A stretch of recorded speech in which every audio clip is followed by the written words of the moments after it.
Welcome to Shrouded Realities, the show where three idiots come together and talk about things that are way outside of our comfort zone and hopefully make you think. Today's going to be a think piece. It is. Today's going to be, we're not experts on anything. We didn't really learn much this week, but we did some thinking. Yeah, just our thoughts on the human experiment. We're living it, and then we're just going to talk about it and see where we land. Yeah, I want to trigger conversation with our listeners to do their own thinking, have your own conversations, because The powers that be, don't want that. They don't want that at all. they want you to fit in a groove and stay there. Maybe that's kind of what I learned this week, but I kind of already had that in my head, so Yeah.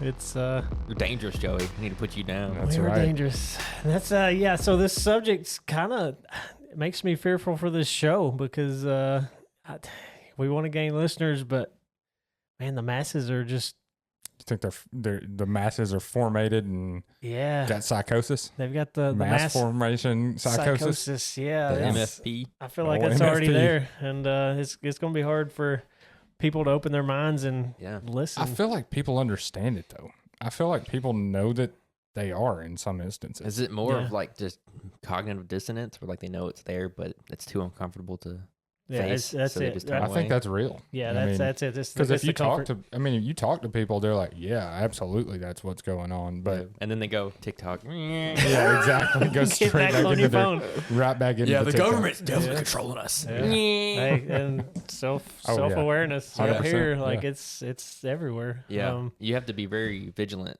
of what you put in your head. You know how you set yourself up, because it doesn't really take much. They don't. It's not. If you're not somebody that's open and thinking about every single thing all the time, you're gonna end up Trying to sniff out BS. Yeah, just trying you to have sniff to. it. You have to, or you're And gonna honestly, end up part of it. For me, that is exhausting. It is Mentally draining It to is. just like filter everything. Every commercial, every Sometimes you just news. want to give up. Honestly, Yeah. you just want to be like, you know what? I'm just gonna be a normal person and just like not Just hop in line. just hop in line. Because honestly, it's the easiest thing to do. Yeah. Sure, it is. There's no pushback. Mhm. You're with the grain.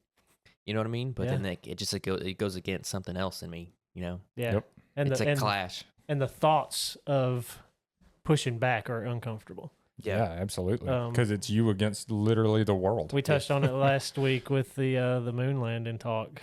Mm-hmm. Yeah. You know, the mass majority of people think we did go to the moon.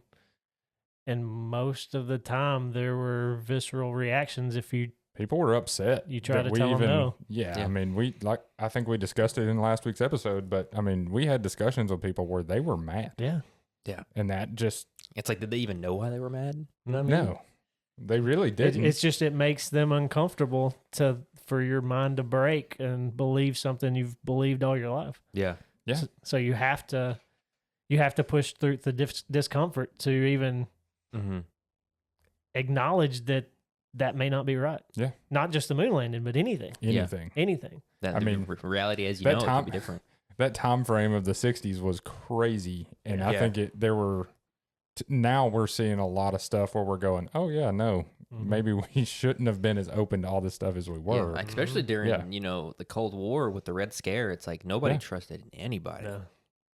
Nobody. And we're Which kind of feels like that now, honestly. and Yeah, it was borderline Nazism. It was it was Well, it was During that time, very we immoral. actually had some Nazis over here, Yeah. matter of fact. Yeah, say, As hey, friends. Hey, make me a rocket and you can be my buddy again. Oh, Warner Von Braun. Mhm. Yeah. What a good guy. Don't worry about those people you hung in your rocket factory. Yeah, don't worry about that. That's fine. Just we won't send you to prison Yeah. if you build us a rocket. It's fine. We won't hang you. Just build us a rocket. And see, I think that is why stuff like this show is important. Mm-hmm. Having that conversation, not forgetting or whitewashing your history, and seeing the mistakes that were made so you don't make those mistakes again. Yeah. And I feel like we're on the edge of society, especially American society, making that mistake again. A little bit of totalitarianism. A little bit of totalitarianism, Putting all their the chips, rulers and putting the all their ruled. chips in, the safe bet. Yeah. The safe bet is just the terrorist in disguise. Mm-hmm.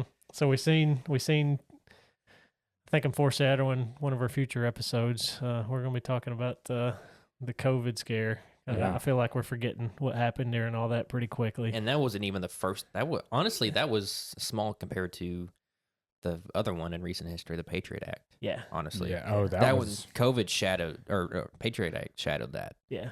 Yeah, that one was like signing over half of your rights almost immediately. Yeah. Yeah. And you had no control over it. In the form of safety. Yeah. So I come across a phrase, the wave of terror. So the ruling class uses the wave of terror to break down our morality, to be able to do things like what Hitler and Young and Mao. It's like tenderizing the meat, you know. Yeah, you scare them to the point where we got to do this very immoral thing to make the masses safe, to make the scary go away. Yeah, but the scary was usually manufactured or not even really that scary. Yeah. So you bring up the Patriot Act. You know, it's like your neighbor could be a terrorist. That was in response to the 9/11 attacks. 9/11 attacks was a scary, bad thing. Like I remember it distinctly. I do too. But in the overall population, I mean, it was bad, but it wasn't. Well, I mean, it wasn't lose your morals bad. During the time, there was people talking about the quote from Benjamin Franklin. I don't know if y'all know it, but those who would give up essential liberty to purchase a little temporary safety deserve neither liberty nor safety. Yeah.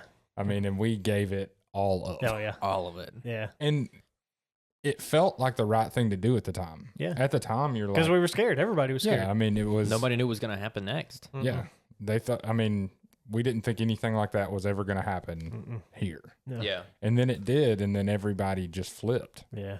And it was incredible how quickly we were like, yep, we got to do it. Got to do it. Listen to my calls. Take everything from me. Just arrest everybody with a turban on their head. Just exactly. They didn't care. And the same thing happened with Pearl Harbor. Yep. They've got a memorial in Washington, D.C. I seen it a couple years ago that we blocked up a whole classification of people. Yeah, we did. In the name of safety. Yeah. And we seen it again most recently with COVID. Just mentioned that. Yeah. You know, saw it before that with eugenics. Yeah.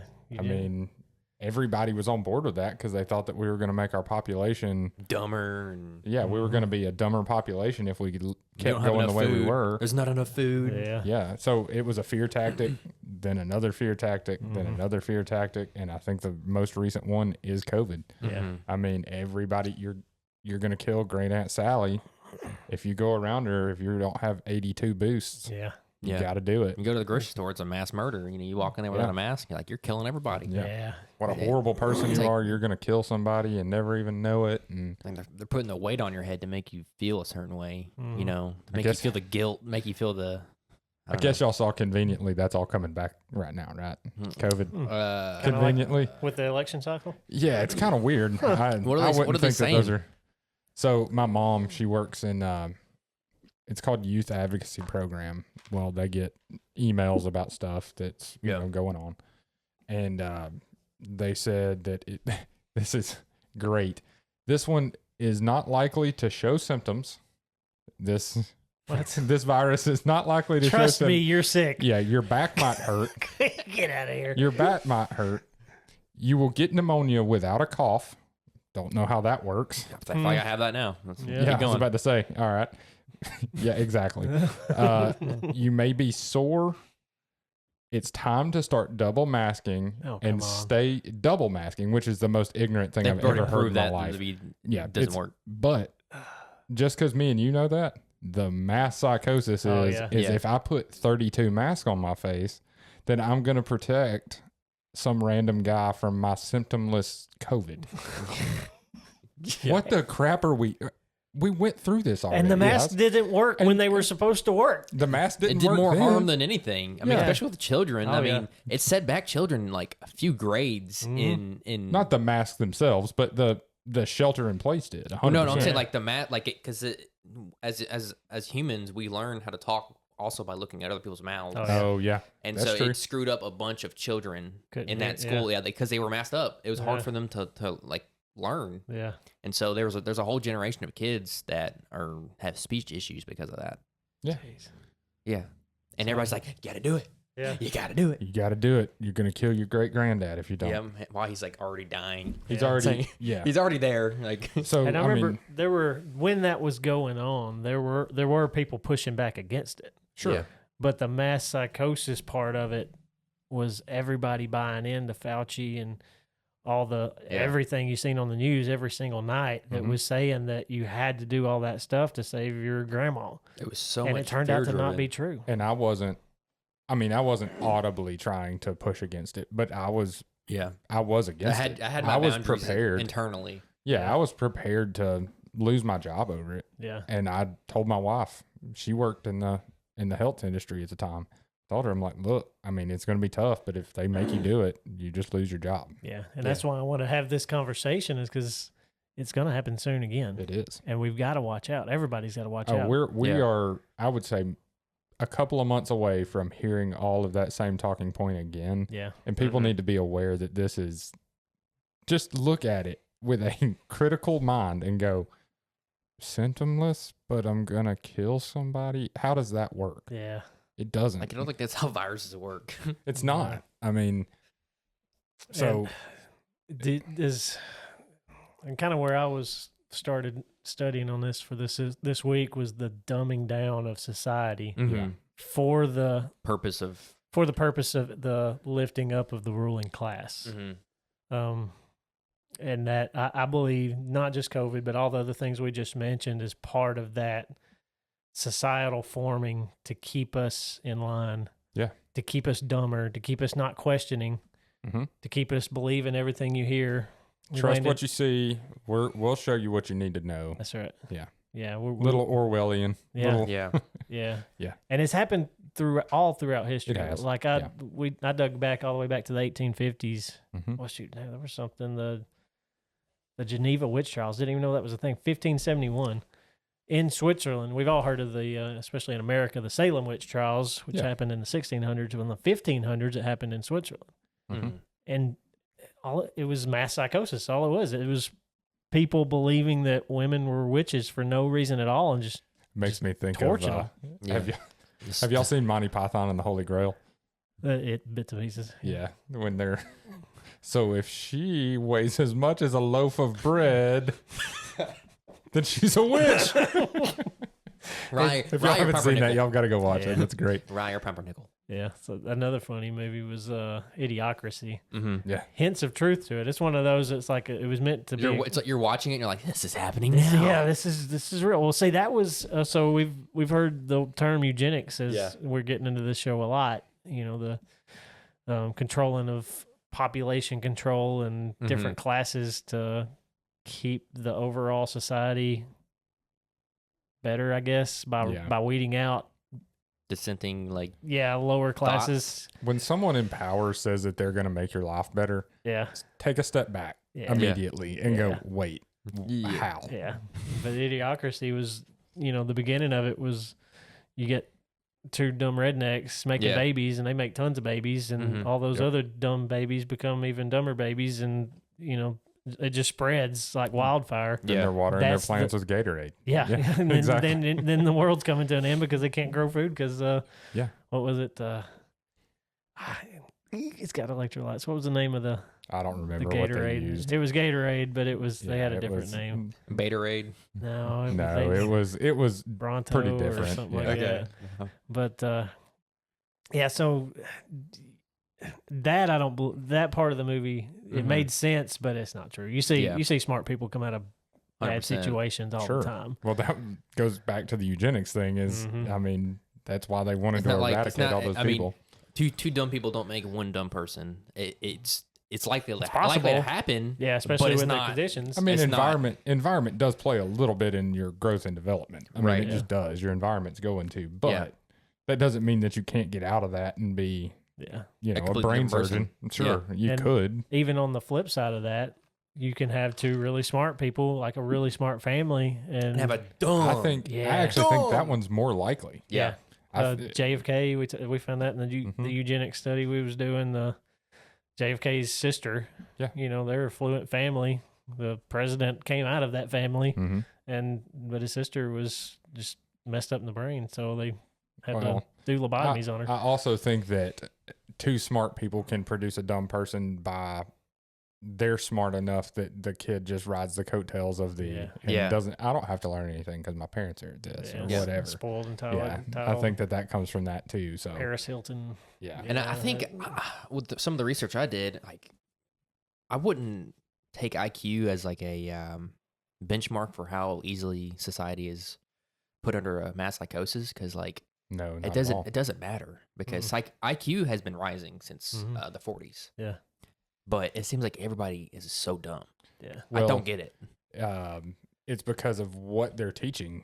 Yeah. In public schools, in colleges and stuff like that. It's actually more college educated people that tend to fall into this mass psychosis because I'm smarter than you are.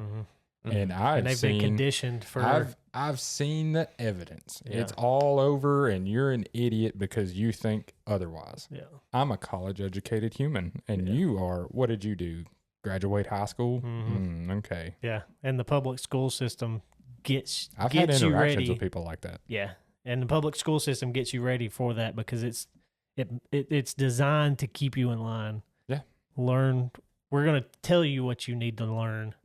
We're going to tell you what you need to be smart. And later in life, we're going to tell you that this right here is the most important thing. And if you don't believe it, then you're a conspiracy theorist. Yeah, I was going to say, if you're not questioning it then, you're never going to question it later. And you're going to be on the fringe like us. I had this conversation with somebody during COVID who I actually thought was going to be more on the same side that I was during it. And they were not, and they pulled the "I'm a college educated person, and what are you?" And I was like, "Okay, yeah." It's like I know how to read numbers, brother. Yeah, I can read things. I can read. Okay. As Kamala Harris said, 250 million Americans died during COVID, of a population of 360 million. Maybe spiritually, morally. That may have been a Freudian slip. Maybe on something there, but yeah. I mean. It's top down too. It's not just like the leaders and what they say. It's like our food conditions in us and makes us weaker. The school system, obviously, the things that our phones that we put into our bodies, even the air we breathe probably has some kind of effect on us. Oh yeah, you know. It's a compounding effect. So it's like the people that want to change society and make us into psychosis drones. It's like they don't need to do much. Yeah, they don't need to do as much as back like 100 years ago we had none of this information, so like all of our information came from the top. Yeah, which is scary to think about, because there's nowhere for you to go to question. There wasn't podcasts like us the libraries are burned down. Yeah, and I don't want to say that we're not susceptible to this. We are absolutely susceptible to it, and we have to work and think, okay, wait, does this make sense? Yeah, because it's a spectrum. Like one end, it's like there's people who don't question anything, and then there's on the other end where people question everything. And both ends are just as dangerous. There's extremes to both sides, and I think that both of them are bad. Yeah. There has to be a middle ground for people where that's and both ends. Reality is not real. Exactly. And there has to be open discussion. I mean, like we're doing now. You've got to get it out, and you've got to talk about it. With me and you kind of ran into it this week. We were talking about the kind of this mass psychosis and the government telling us what we need to believe, and it kind of surprised us. I mean, you made eye contact. I don't think we talked about it since, but you're tracking. He said we were talking about what the government tells us and what we're supposed to know, and he's like, "Well, I mean, really, we probably shouldn't know some of the things that we know." Just for the sake of society. Yeah. And me and Steven just kind of flinched a little, like we had to hold back our, what are you, crazy? It's Hitler! Yeah. Yeah, actually, I had to go, Yeah. I mean, it was... I audibly heard you go, like you wanted to just pop back. And it was there. It was on the tip of my tongue. I was like, stop. No. Okay, this is not... It's like, this could cost me my job. Yeah, that was that situation. Actually, yes, it could have. Yeah. And... it was not the time and place to have that conversation. Right. It was having fun, having a good lunch. And absolutely. Didn't want to take it in a weird place. I didn't want... I would have took it to that weird place. Yeah. I would have ruined lunch for that. Oh, yeah.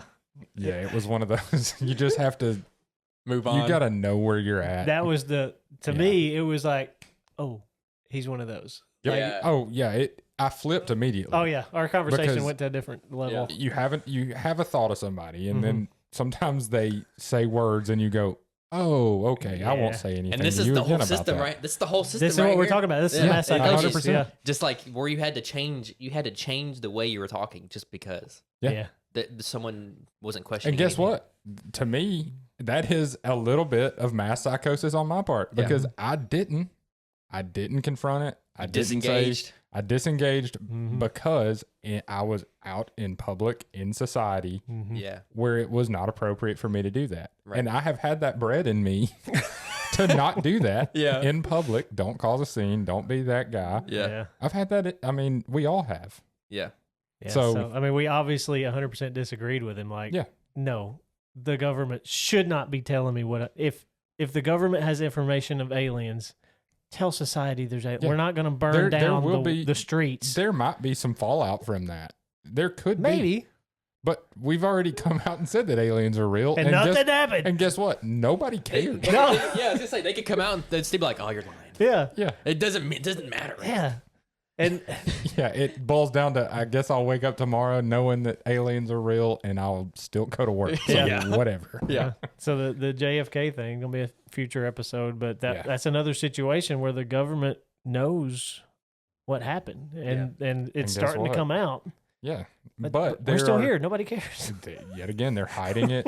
They don't want to have that conversation. I think they're just playing the long game. They're waiting till it's not relevant anymore. Till everybody that was there is dead. Yeah, they're just like, okay, we'll tell. Yeah, can't throw anybody in jail for already. They're probably gonna wait. They're probably gonna wait till maybe your parents are gone, and then they'll probably drop it. That generation that remembers it. Yeah. Because then I think that would just absolutely tear them up, probably. Because you think? I don't think. I don't think so. I don't think the government cares if it tears you up. Yeah, I'm saying just on a personal level. Yeah, even then.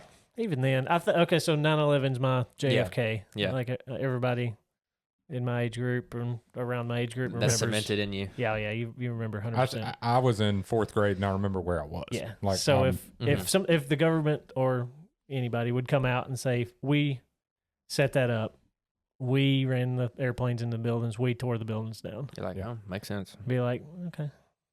And it would suck. Yeah. What am I going to do about it? But guess what? We already don't trust the government anyway. So so then it's like the people who do, it's like, what would it do to them? Yeah. Yeah. Would they have a day of just depression? My thought is, I think that they would still deny it.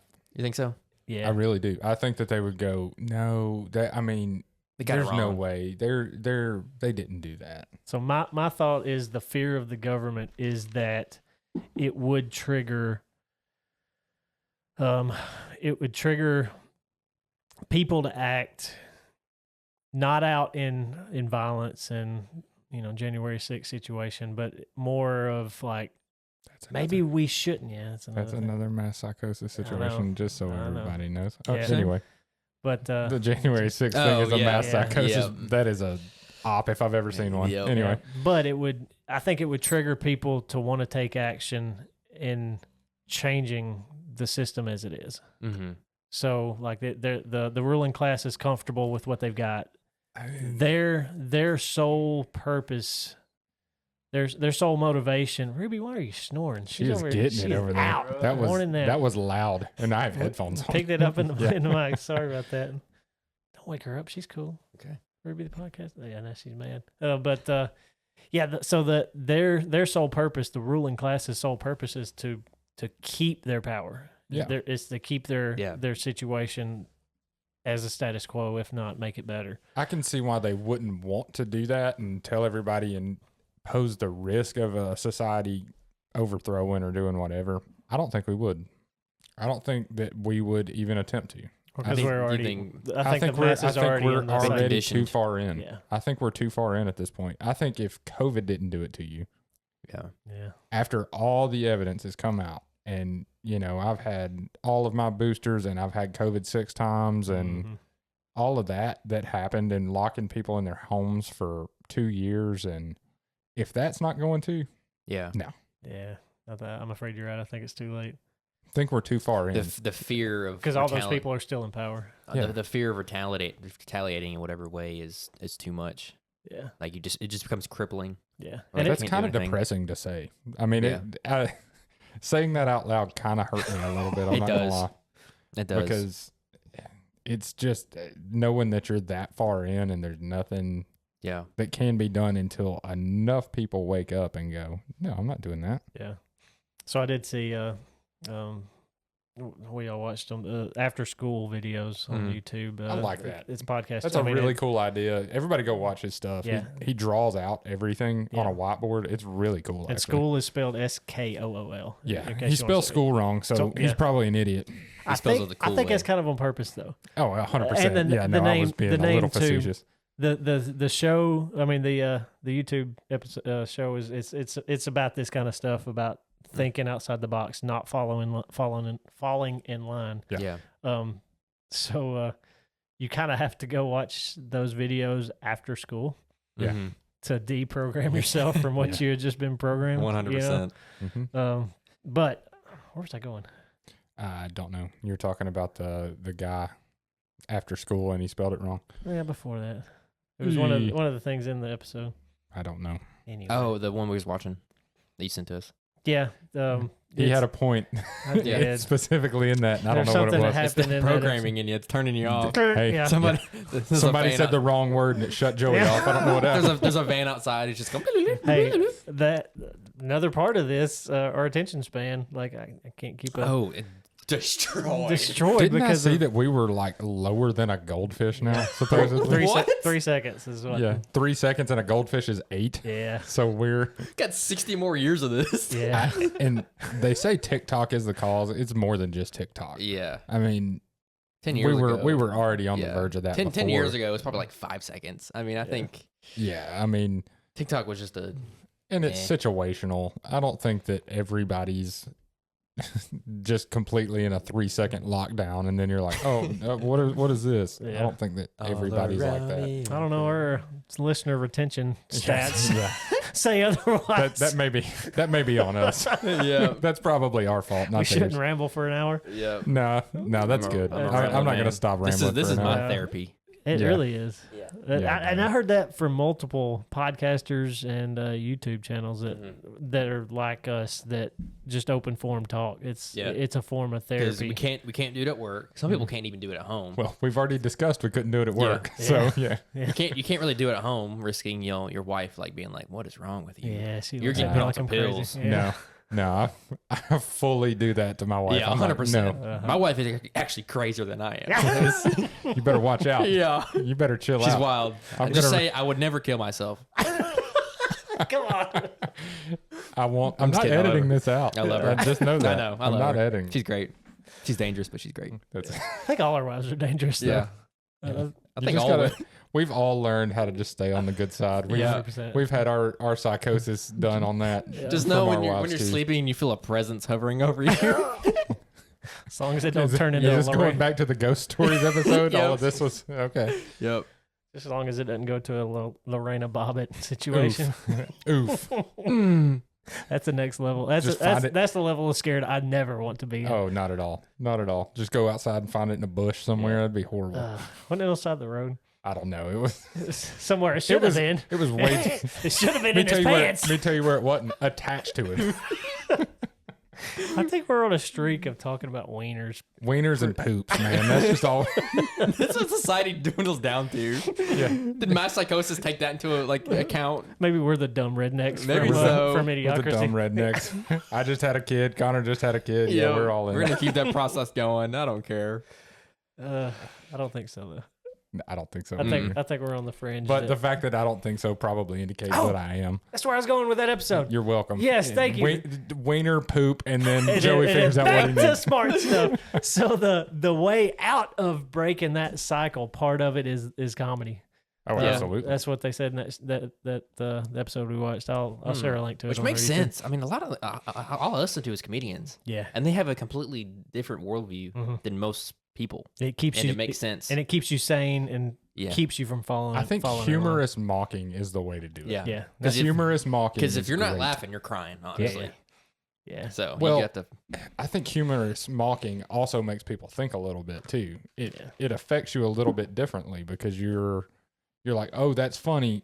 wait, it's funny because that's true. Yeah. And your brain naturally falls That's into why, that's why memes, thought process. That's why memes are so powerful. Mm-hmm. It's crazy it's that short. memes are. It's just like usually a few words on a picture. Yeah, they say But in it's like, dude, burn. That was true. Yeah, that was real. Yeah. They say in 2016 memes were like a turning point in the election. Really? Yes. Yeah. Memes were like a big thing that swayed a lot of people. Yeah.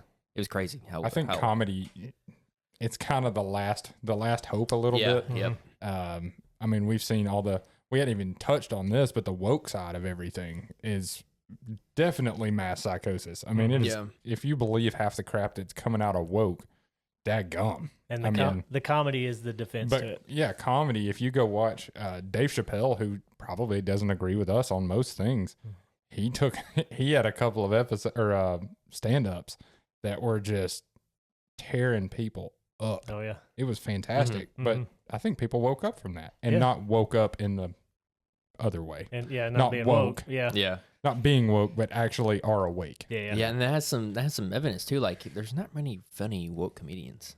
No, they're just not funny, and it's because those two things clash with each other. Yeah, the ruling class can't be funny. Yeah, they can't poke fun. It's always a punching up. Yeah. There's nowhere to punch. Yeah, like you can't joke on the ruled class. You can't joke on the people below you. That's not funny at that point because it's just all real. Yeah, it's like, come on, man. Haha, you have no bread. Yeah. Haha, your groceries cost a lot. I mean, haha, you can't afford a car. Yeah. You can't have a gun while I have a security team with fully armed. I have tanks. Yeah. But mass buybacks. That's a scary situation. There's a whole other topic. Just go ahead and write it down. Yep. Yeah. Boom. I kind of going on a tangent, 3-second attention span here, but I think that's part of the mass psychosis is the fear. You know, they put 100%. That fear out. Hey, I'm fixing to come get your guns, and then everybody freaks out, and it turns into a thing. That's people that you would typically think are not the in the formation. Yeah, I mean that freak out about it. I think it's a bunch of take it. Like you're saying, the mirror. Come kiss me for it. Put them soft little hands on me. It's a TikTok video. Yeah. If y'all hadn't seen it, that's great. We may just need to post that on our social media for everybody. Yeah, so you were saying those terror waves. It's like I think there's a bunch of small ones going on, and it's like whenever the big ones hit, it's like it's a compounding effect. Yeah, and the scary part of that is that lowers the morality. You see what happened in Nazi Germany. You're like, how in the world did all of society be okay with gassing? Back it up. Yeah, gassing gazillions of people and turning their back to it. It was because their morality was down. They'd been feared into thinking that you had to fall in line with the Communist Party. Yep. That they were like, okay, yeah, maybe he's right. Maybe the Jews and the Polish are it's little really that increments. bad. It's always little increments. I mean, it's not. Yeah. If you move everything in just a huge, big jump, it's obvious. Yeah. But when you just take a piece here, do a little bit there, get them used to it, do a little more, get them used to it, do a little more. And I think it's pretty evident right now that that's going on. Yeah. I think that's obvious. I think that even the people that would disagree with this conversation would even go, yeah, well, it's not the same as it used to be. It's not this. And that's the point is you get okay with it. You would say, nobody that's been alive, let's say for 30 years, is going to look and go, yeah, this is pretty similar to how I grew up. No, it's not. No. Right. No, it's not. Nobody, and just start there. That's all I would say is start there and go, are things the same? Are things better? Why? Yeah. And dig into that and think about it and go, okay, why? And just open up to some of this. And not forget what happened in the past. Yeah. Like exactly. don't. So like eugenics movement, we've never heard of the eugenics movement until we started digging into it. We pulled that thread of one person, heard that word and was like, what the crap is eugenics? Then you find out everybody's into it. Yeah. Right. Everybody in the 20s was like ready to just like cut people's balls off just to make them not have babies. And it was the rich and powerful. Yeah. That's where it started. And then it trickled down. And it didn't matter if they were dumb or not. Didn't. Helen Keller was a eugenicist. Yeah. Yeah. The chick was blind and deaf, born blind and deaf. She had a medical issue that made her blind and deaf. But she was in it. But she was okay with saying blind and deaf people. Yeah, actually, nobody should grow up like I did. They should all die. What? Kill them. What is going on? So we have to talk about that stuff. That's why I think this show is God ordained. We kind of feel like everything's kind of aligned for us to get this going. Yeah. It's for this conversation. Mm-hmm. Like I don't want us falling. And there's line. stuff behind the scenes that really make me think that we're supposed to be in here doing this, having this conversation. Yeah. But I mean, us sitting in a room and just having a conversation about nonsense and putting it out to the world. And we hope people like it. Yeah.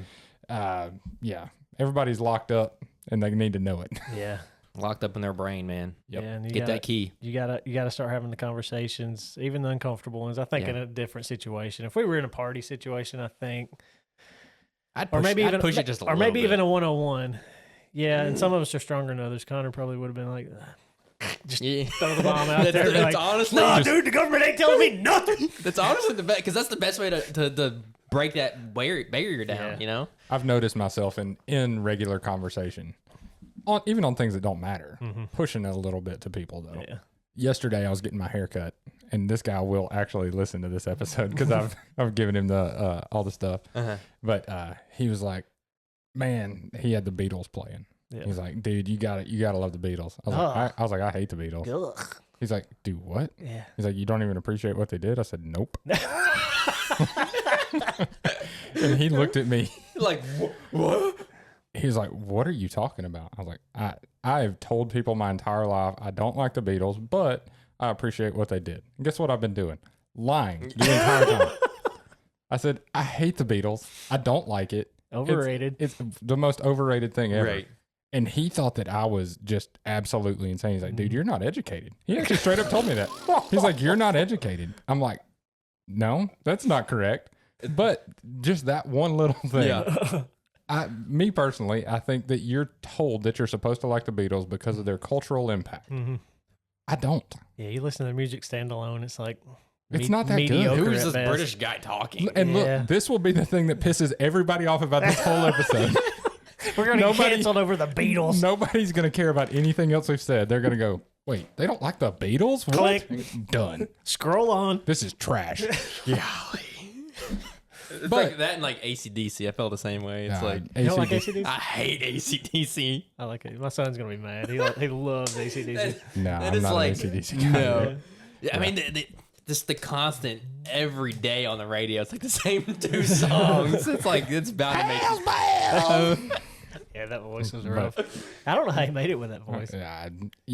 Mass psychosis. I guess. I don't know. But my whole point with that... Squirrel. Yeah, coming back. My whole point with that is I have noticed that I will push back on things and be a little more honest about what I actually believe. Mm-hmm. Even if it's something small like the Beatles.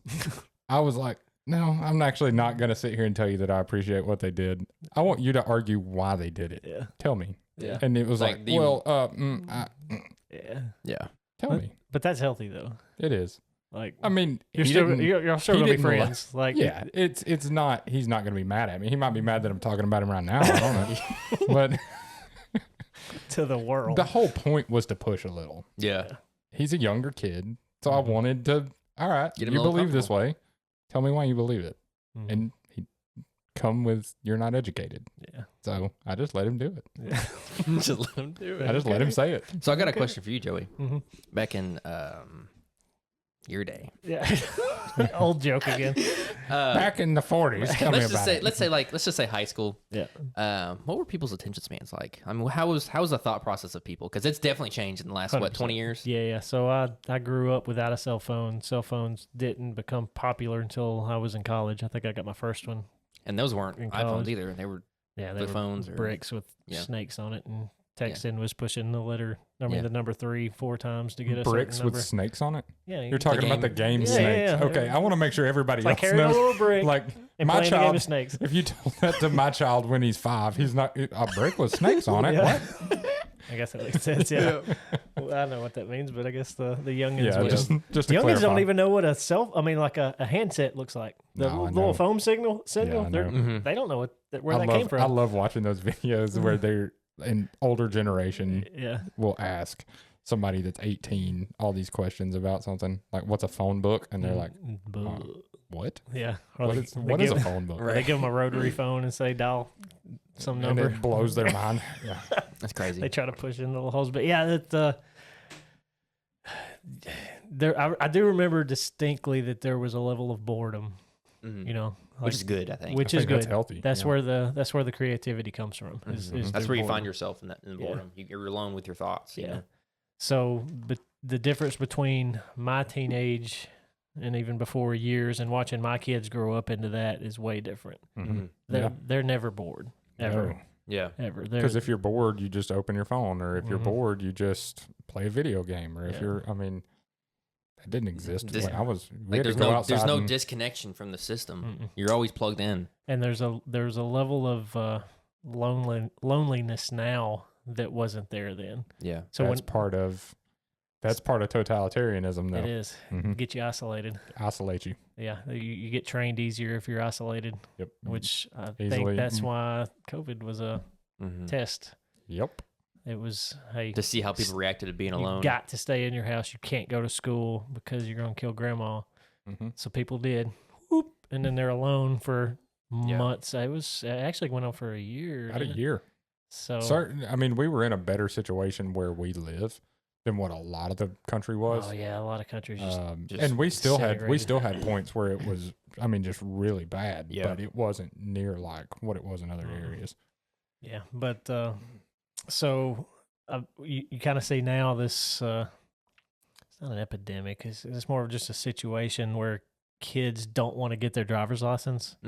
Like to me, that thought blows my mind. It's like wanting to be able to be free in that aspect. When I was a kid, when I was growing up, because of the boredom. You're like, man, I'm so bored. Can't wait to get my driver's license. Get out of this town. Yeah, you get your driver's license. You're partying on the streets every night, which is what you did. But I think it also was a level of freedom that you were attaining at that point. Yeah, and that's what's terrifying to me is that they don't even want the freedom to go do something else. Yeah, away from the seeing eye of your parents. Yeah.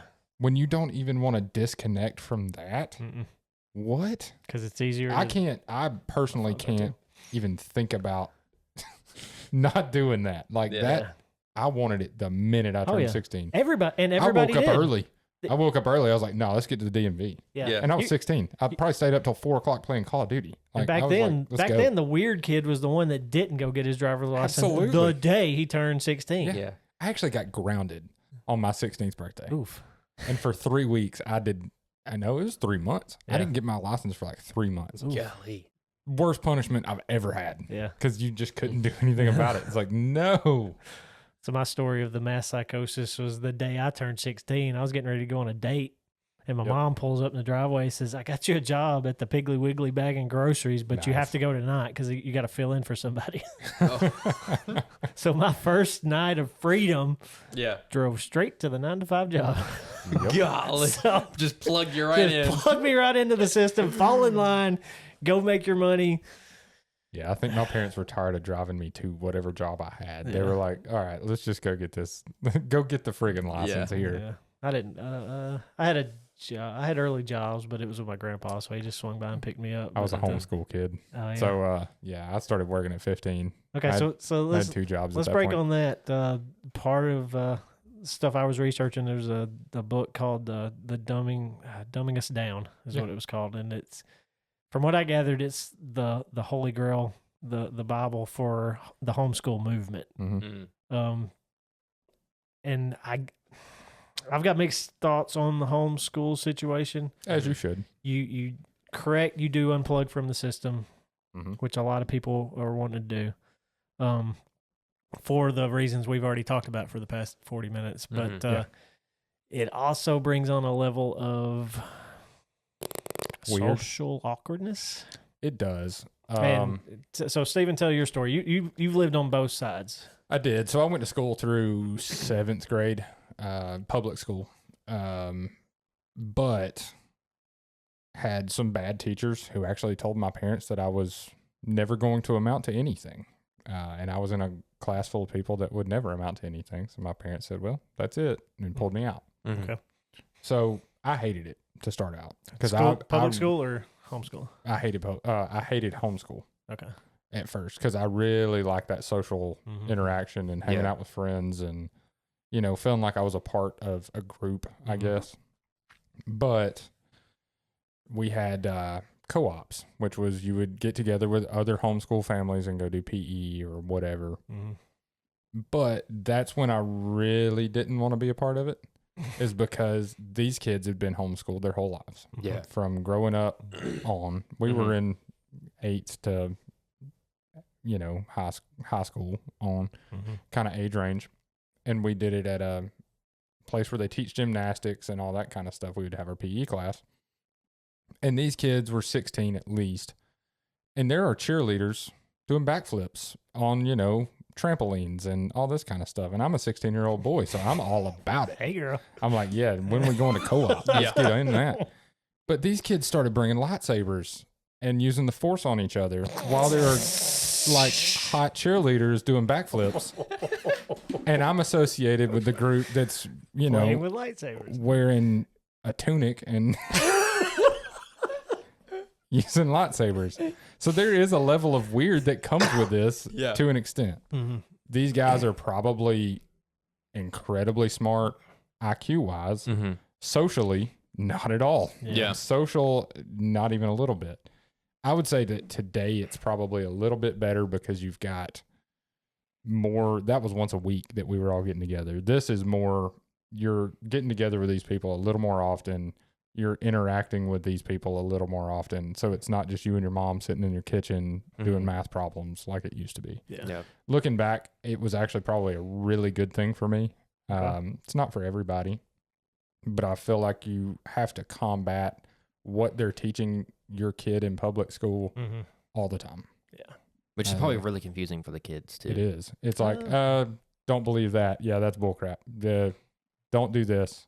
It's like you're placing distrust in them to not trust their teacher. You know what I mean? Which is like, it's kind of like when you're a kid and you're in a classroom, it's like, there's one teacher. It's like, you want to trust your teacher. Like they're the adult in the room. You know what I mean? So it's confusing, I think, for kids. So I kind of lived that life. So both of my kids are grown-ish. They're in high school. One's a senior, one's a freshman. And we had that conversation early, me and my wife. Do we pull the kids out? Do we homeschool them? Because of the programming that was going on and the wokeness that was being taught and the conformity that was being taught. We decided against it because the small community I live in, I knew most of the teachers. Gotcha. Sure. So if there was an issue, you know what to do. Like the vice principal was my best friend that I grew up with, so I trusted them. As they got older, situations changed, personnel changed.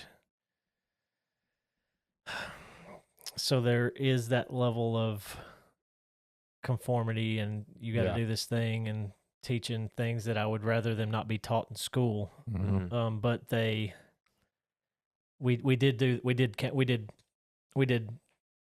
have open conversations regularly to make sure they understood the situation, and how to handle it, almost to a fault. Like my son I had to pull the reins back on him a few times. He'd be like, "Oh, I've got this teacher, and he's known to teach this, and I'm gonna say this." And I'm like, "Dude, don't get thrown out of school." It's like you're gonna be out of school. This guy's just for one semester. This is the moment in history. Just let it go. But move on.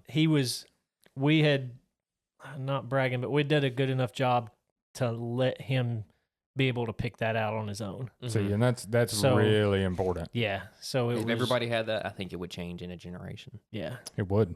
Yeah. 100%. Because I think the masses, the people that are in line are just like okay with it. It's the easier option. Go get your free schooling. You're letting the government raise your kid, right, to an extent. Yeah. But if you're not combating what they're doing, you've got to work after hours. Yeah, I was about to say, and everybody's so busy all the time. It's just, how was school? Oh, it was good, and then you move on. There's never no conversation. There's never, hey, Dad, what this guy said this. Where do we stand here? Yeah. So there's no real good, great answer. Yeah. There's not. You know what I mean? Like we're already, me and my wife, I mean, my kid was just born. He's 3 months old. Yeah. We're already having the conversation of what are we going to do when it comes to school age? Yeah. And I think we're probably leaning more towards a homeschooled situation. Yeah. But we have a core you've got to counter it the other way, though. Yeah, no, you know what I mean. Like I countered pushing back against the it agenda. still work on the other side too. Of like, hey, no, you're not taking your lightsaber out. Take the tunic off. You know, take the tunic off. We're not wearing a robe, and you're not a Jedi. You're not stop. You're not going to be a furry. Yeah, I mean, so there's work either side, and you got to make your kid social. I mean, once they get out into the world, they still have to operate in the world. But yeah, so it's work on either way. Yeah, absolutely. So what's your stance on homeschool versus public? I think public school, you know, I didn't go to a great school and I wasn't the smartest kid. So I was just kind of there passing time for myself. But socially, I mean, I can see the social aspect being the best part of school, not so much what you learn there, but just getting those connections and whatnot. But homeschool, if like you really want a child that is a critical thinker, I mean, that's the way to go. I mean, I homeschool because my son is autistic and we don't trust the school system to protect him. Right. You know what I mean? And teach him in the way he needs to be taught. Correct. Because everybody with autism is different in how they learn. And if you don't take the time and teach them the way they can learn, like they can't handle it. Yeah. They won't understand. It's not a one size fits all situation. Yeah. Yeah. And that's what public school is. It's for the masses. One size fits all. And if you don't fit that size, like you get pushed out. Yeah. And you can see that in school. Like you could be in a class and there's always at least one or two people who are always pushed out, you know, referrals, suspended, just because they can't learn in that setting. Yeah. And that's just how it is. Guys, you just look at how guys learn as opposed to girls. Guys are not really meant to sit in a room and learn. That's not really how we're meant to operate. Hands-on. We're more of a hands-on. Make the mistakes. But that's why you got all these kids on Ritalin and ADHD medicine and all this kind of stuff, because you're going to sit down and you're going to do this now. Yeah. And when the boy's like, blah, no, get out, go home. Yeah, I mean, it's not made for everybody. So, and even in defense of the system, like, it kind of has to be that way. Like you put 30 kids in a room. There's got to be some level of order in that. Yeah, you can't have one causing chaos and just blowing things up. So I don't know, but can I do the mic drop? Are we about done? Yeah, I got a mic drop quote. Give us a mic drop. Gustav Le Bon. I'm fixing him really smart. He's like a fine dish. Yeah, it does. It sounds like that's served in a fancy restaurant. Gustav Le Bon. He's a medium rare. What was he? A psychologist back in the 1800s? I don't know why you're looking at me. Yeah. I don't. Sounds Russian. Yeah, he was a smart think tank kind of guy back in the early days. I think he was French, but one of his quotes: "The masses have never thirsted after truth." Yeah, the masses aren't going to go after truth. They're not. They turn aside from evidence that is not to their taste, preferring to deify error, which means it's okay that they would rather be wrong than as long as the group is wrong. Yeah. If the group is wrong, if the error seduces them. Yeah. Whoever can supply them with illusions is easily their master. Whoever attempts to destroy their illusions is always their victim. So they're going to go after guys like us that are saying, "Hey, open your mind, think about it." Yeah. So basically, what that says is, be prepared. Yeah. You're gonna have pushback, and you're gonna be called an idiot, and you're gonna be called a conspiracy theorist. You're gonna come to a crossroads one day. Yep. We're gonna have to choose either to conform to the group or be your own person, and then that's just how it is. Yep. It is. Sweet. Fun talk, guys. That was a good one. Oh, yeah. Didn't know where this was going to go, but I was worried about this one because I was trying to figure out stats and, learn a little something, but it's think tank. I like where we went. Our Our own anecdotal information and our own stories. And that's right. Well, check us out on everything, all the plugs. ShroudedRealities.com is the best place to go. Fixing to have merch. I've been working on that this week. Got some t-shirts ordered, so check. Got some stickers. Y'all go look at. Oh yeah, I got some stickers for the back of your. That's gonna be sweet. Go throw it on your laptop. Go tell your buddies about it. Give them a sticker. Put it on your forehead. Yep. That's right. Wear it around. That'll trigger some conversation. Yeah. Shrouded Realities. So So for Steven, Connor, Joey, and Ruby, the podcast dog. Appreciate y'all for listening, hanging in there. Catch you on the next one. See ya. Thanks, guys.